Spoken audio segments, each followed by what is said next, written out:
Hello students, in the previous unit we discussed the dreadful experience of Swami sleeping in the office room. We also discussed how he went under the bench, how the bench became most reassuring and safer compact place for him, and we also learned what were the dreams that Swami got during his sleep at the night in his father's office room, and how the nightmares troubled him, how he got up, and what he felt when he woke up from the dream, and what he touched, what he bit at the end of the third unit that we discussed in the third unit. Now let us continue the story called A Hero with fourth unit. In fourth unit, we are going to study the topics such as Swami caught the most wanted burglar. People congratulated Swami. Swami continued the habit of sleeping beside the granny. The story ends with the same habit of the Swami and its continuation beside sleeping beside the granny. Let me take the first topic of discussion.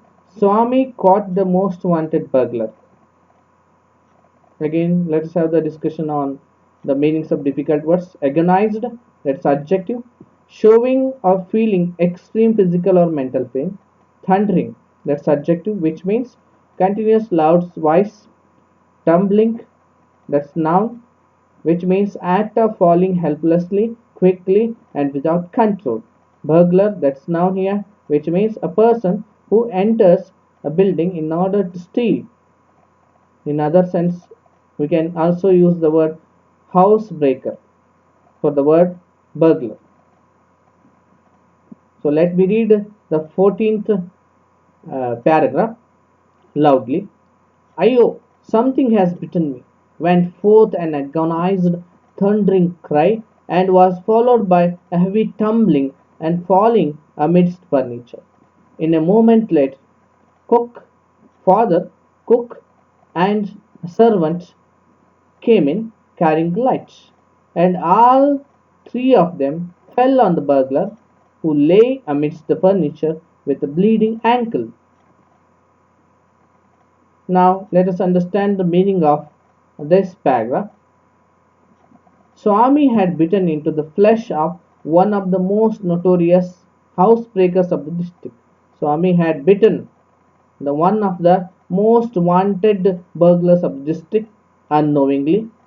The burglar made a painful sound very loudly. He cried that something had bitten him. The burglar fell amidst the furniture. In a moment, father, cook, and a servant came in carrying a light. Suddenly, father, cook, and a servant came to help Swami by listening to the crying voice of somebody in the office room. They carried a light while coming. They fell on the burglar. They attacked on the burglar. He lay in the middle of the furniture with a bleeding ankle. So his burglar's ankle was bleeding. He was there in the middle of the furniture. The father, cook, and servant caught him in the middle of the furniture. People congratulated Swami. The next point that we need to discuss is people congratulated Swami. So let's have the meaning of difficult words. Congratulations, that's noun here, which means something that you say when you want to congratulate someone. Shower, to express or show in a great deal. Scouts, that's noun here, which means one who is trained in doing acts of public service. Notorious, that's adjective here, which means evil minded. The paragraph is 15th and 16th. Let us read the paragraphs 15th and 16th aloud. Congratulations were showered on Swami next day. His classmates looked at him with respect, and his teacher patted his back. The headmaster said that he was a true scout. Swami had bitten into the flesh of one of the most notorious burglars of the district, and the police were grateful to him for it. 16th paragraph. The inspector said, "Why don't you join the police when you are grown up?" Swami said for the sake of politeness, "Certainly yes." Thou he had quite made up his mind to be an engine driver, railway guard, or bus conductor later in his life. The meaning of this paragraph is Swami became a hero in a night. He looked like a hero to everybody. People showered congratulations on him. His classmates looked at him with great respect. His teacher patted his back and felt proud of him. His headmaster called him a true scout and appreciated his courage. Police thanked him for catching the most wanted and notorious burglars of the district every day. So everybody praised his act of bravery. So all people praised, appreciated the act of bravery of Swami of catching the most wanted burglar of the district. The inspector asked him to join the police when he would grown up. Actually, Swami had decided to become an engine driver, a railway guard, or bus conductor later in his life. Swami's dream was not to become a police inspector or police constable. He had never dreamed to join police department. He had dreamed to become an engine driver or railway guard or bus conductor later in his life. Swami said, he replied by telling the words, "Certainly yes," for the sake of politeness. Next point that has to be discussed there is Swami continued the habit of sleeping beside the guy. Even though Swami caught the most wanted burglar of the district, Swami didn't leave the habit of sleeping beside the granny. He didn't develop any courage in his life, even after the incident of catching the most wanted burglar of the district. Let's have the meaning of the difficult words. Not to have a wink of sleep. That means couldn't sleep. Temper. That's noun. When someone becomes angry very quickly. Risk. That's verb here. To do something although there is a chance of bad result. Mollicudal. That's verb here. To treat someone very kindly and protect the person too much from anything unpleasant. It can be used as a noun also. A person who treats someone very kindly and protects that person too much from any kind of danger or unpleasant things. That person is also called mollicud. Blame. That's verb here. To say or think that someone or something did something wrong or is responsible for something bad happening. Conversation, that's noun here, which means talk between two or more people in which thoughts, feelings, and ideas are expressed, questions are asked and answered, or news and information are exchanged. Tremendously, that's an adverb here, which means very much. Relieved, that's an adjective here, which means happy that something unpleasant has not happened or has ended.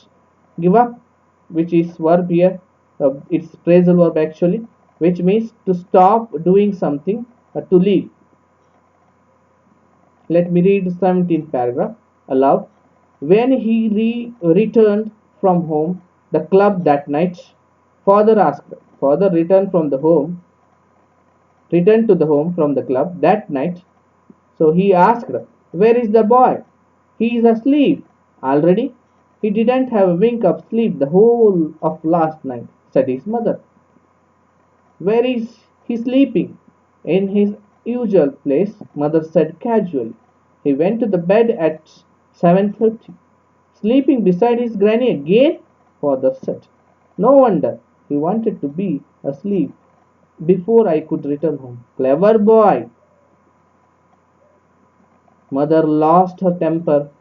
"You let him sleep where he likes. You needn't risk his life again," father mumbled as he went into change. "All right, Mollycoodle, and spoil him as much as you like. Only don't blame me afterwards." Swami, following the whole conversation from under the blanket, felt tremendously relieved to hear that his father was giving him up. That is the end of the story. Now let us understand this paragraph. Swami didn't want to sleep alone in the office room once again. Swami once again didn't want to come under the clutches of his father. He didn't want to sleep again alone in the office room. So he slept beside his granny next night before the arrival of his father. Swami's father returned from the club and searched for him. His father asked where Swami was. Mother told Swami's father that he was asleep. She also informed him that he was unable to sleep properly last night. She informed her husband that Swami was not able to sleep properly last night because of the incident that happened in their house. Father asked where Swami was sleeping. Swami's mother replied that he had gone to bed at 7:30 only in his usual place. Father found the sleeping Swami beside the granny in the passage. Father called Swami a clever boy and asked him to wake up. Swami's father was not ready to leave Swami. He once again went to Swami and called him and asked him to wake up, to make him sleep again in the office room alone. The mother of Swami lost her temper and supported Swami. She shouted at his father to leave the child alone and not to risk his life again. Swami's father told his wife of spoiling Swami. Actually, he blamed his wife of spoiling Swami. He called her Molly and asked her to spoil Swami as much as she wanted. He also warned her not to blame him later. Swami was not sleeping actually. He heard all the conversation under the blanket and became very happy to hear his father's words. Swami thought that his father would not force him to sleep in the office room again from the next day. So Swami felt relieved completely, finally. So that is the end of the first lesson called a hero. I hope you have understood the lesson very well with my explanation. I also hope that you have enjoyed this video a lot. So please subscribe, like and share my video if you have enjoyed it. Please leave your comments in the comment box and give your valuable feedback. Thank you for watching this video patiently.